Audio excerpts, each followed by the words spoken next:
elections, the elections of 2007 in Nigeria. And of course we have with us to talk about the recent elections and the implications for the continent of Africa, Dr. LMadu2.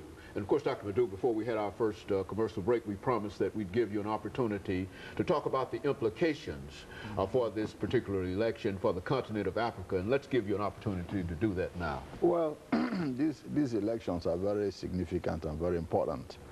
As I've previously stated, this is the first time in the history of the country that one civilian government is handing over to another. Nigeria is the most populous black country in Africa, probably the most populous black country in the world, with a conservative estimate at this population to be between 140 and 150 million, with a huge supply of oil. About 15% of the oil that comes to this country comes from Nigeria. So it has a very big role to play. In fact, it's supposed to be the leader of Africa. So in that regard, what happens in Nigeria is very important. For example, this is, like I stated before, is the first civilian-to-civilian handover of power. But smaller African countries have undergone that process before. Nigeria should have been the first. For example, Botswana has been having, successive elections where one civilian transfers power to the other. The last one just occurred when Ketumile Masire handed over power to Festus Mogae. In Mozambique, you've had a civilian-to-civilian transfer of power. The last one was from President Chisano to the current President Guebuza. In neighboring Benin Republic, they've had successive transfers of civilian to civilian. Nisoforo Soglo lost election to Kereku, transferred power peacefully. Ghana has undergone the same process. Mali has undergone the same process. So why not Nigeria, that's supposed to be the leader? Is late in terms of really getting around to doing that. Absolutely. And that's why I emphasized initially that in as much as the people in the country are angry about the elections, but at least the saving grace is that you have at least a historic moment that civilian is handing over to under civilian. So that's very important.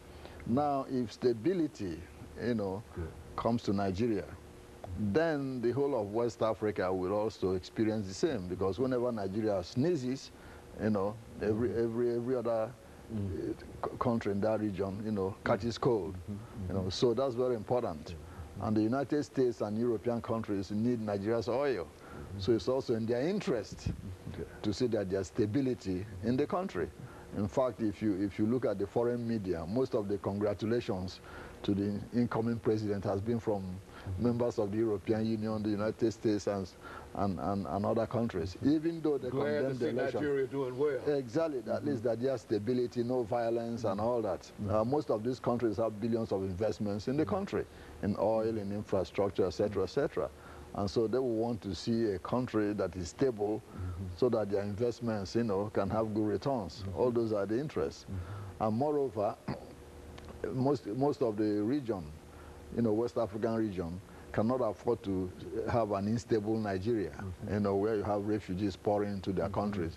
So all these things are very important for there to be, a sustainable democracy in the country.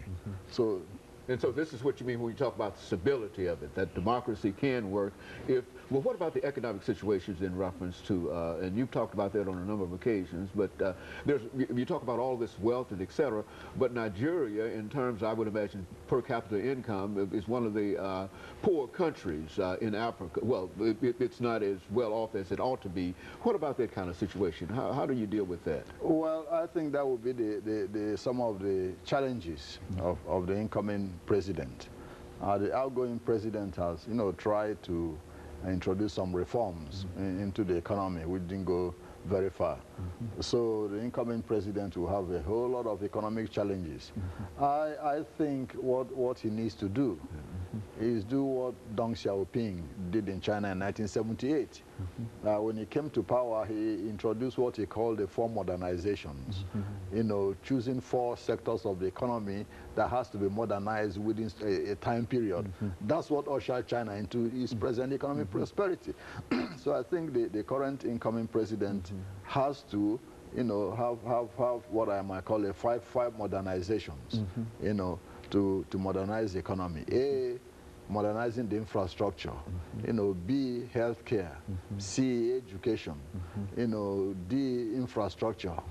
And 5, tourism. These 5, you know, key sectors of the economy need modernization, and I think if they are modernized within a specific period of time, then the country can be able to sustain democracy because the people will be satisfied and happy. Then you don't have people agitating. Right now, it's not the case. For example, electricity. Constant shortage of electricity. You cannot have your economy develop when half of the time people don't have electricity to operate. Water, the same.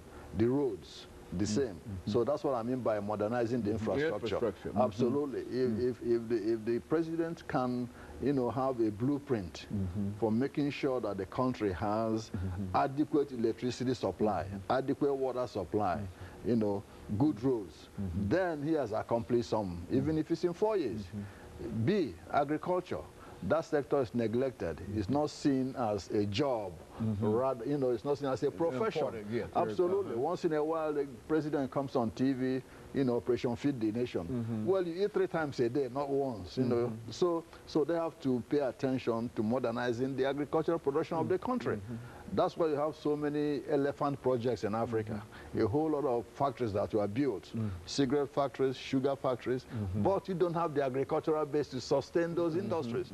So you find out that cigarettes manufactured in Nigeria, the tobacco or sugar manufactured in Nigeria cost 10 times. Because tobacco is not grown there. Absolutely, exactly. Tobacco and sugar is not grown there, even though the geography for sugar and tobacco is almost excellent, even in spite of what you might think about sugar, about tobacco, but nevertheless, that's not grown there, and that's a real problem. Absolutely. So they have to end up importing those things. Then it costs 10 times to, you know, the price than what is imported.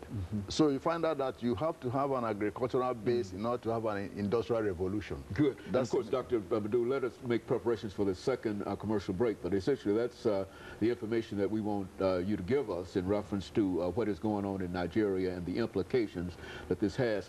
And we'll take a short break, and when we come back during this last segment, that'll give you an opportunity not only to continue this conversation, but also to bring in some other things in terms of the United States and the world community in reference to this particular issue.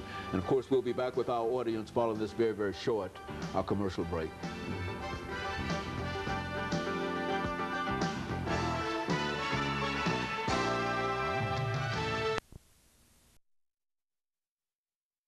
And the issue is